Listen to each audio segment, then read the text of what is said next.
Christmas தினத்தன்று அசர்பைஜான் பயணிகள் விமானம் கசக்ஸ்தானில் விழுந்து விபத்துக்குள்ளான சம்பவத்திற்கு ரஷ்ய அதிபர் விளாடிமிர் புட்டின் மன்னிப்பு கோரியுள்ளார்.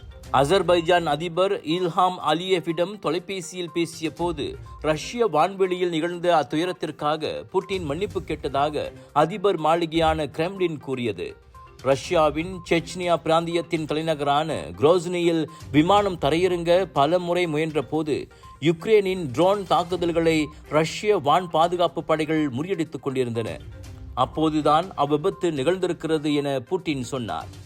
ஆனால் ரஷ்யாவின் தவறே அந்த விபத்துக்கு காரணம் என்பதை அவர் நேரடியாக குறிப்பிடவில்லை.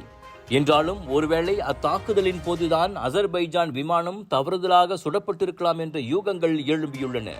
இந்நிலையில் விமான விபத்து குறித்த வெளிப்படையான விசாரணைக்கு இரு நாட்டு அதிபர்களும் தங்களின் கடப்பாட்டை உறுதி செய்துள்ளனர். விசாரணை முழுமை பெற்றதும் அது பகிரங்கப்படுத்தப்படும் என்றும் தெரிவிக்கப்பட்டுள்ளது. 67 பேரை ஏற்றியிருந்த அசர்பைஜான் விமானம் புதன்கிழமை காலை கசக்ஸ்தானின் அக்தாப் விமான நிலையம் அருகே விழுந்து வெடித்து சிதறியது.